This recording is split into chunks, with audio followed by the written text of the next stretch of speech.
Well, LA District number 4 is one of the most unusually shaped districts in Los Angeles, from Koreatown, Mid-Wilshire, Sherman Oaks, Miracle-While.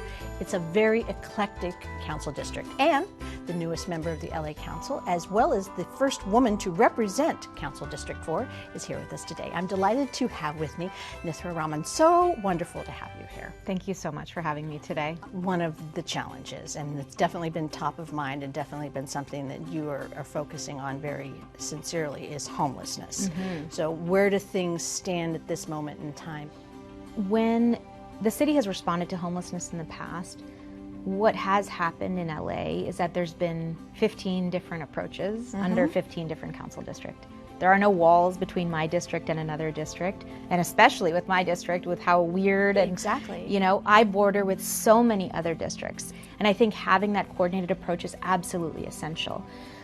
One of the things that we're doing right now is that we are partnering actively with Council District 2 in the Valley to actually take on some of the challenges related to encampments that are not just near those borders, but are actually on those borders exactly.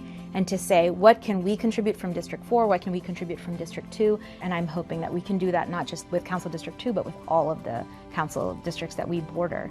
But I think more importantly, we need a citywide approach. We need to think about this issue as not just every council member doing their own thing, but really to have a process that we follow across the city. That kind of coordinated, thoughtful, citywide approach, that's really something that we're pushing for from our office. Well, and I do need to ask you, based on that citywide approach, there was a vote taken, and you were one of 2 dissenting votes in regards to what was going to happen with specific areas that encampments needed to be removed from or moved from. Why did you choose to vote against, knowing full well that the majority of the council was feeling one way? And the mayor has since signed.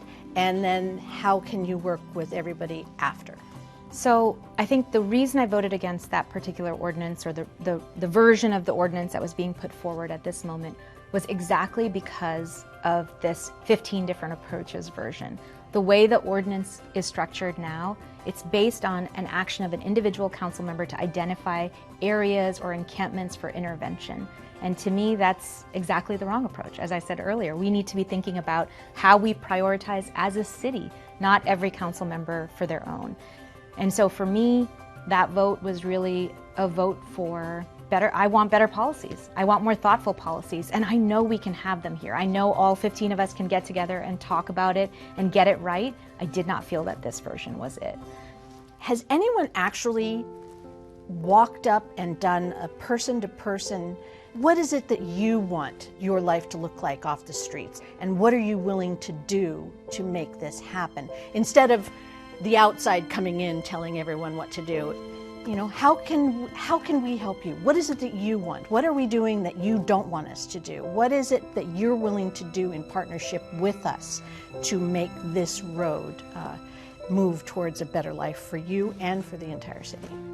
Thank you for that question. I think that question really speaks to why I think outreach is such an essential component of how we move us towards actually ending homelessness in Los Angeles.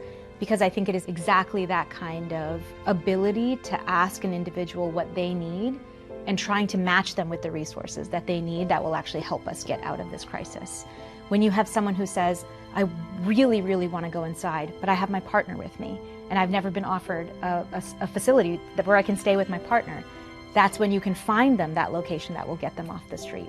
When you have someone who says, I would really love to go inside, but I have my support animal that I've had with me for years that has helped me through thick and thin, then the outreach worker can actually find a place where they can take that support animal with them. And I think that is the kind of fine-grained work that we absolutely need to be doing in order to address this crisis.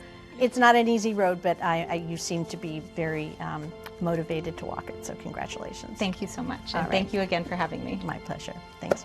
This is a city that is anchored in love, and I am so, so proud to be a part of it.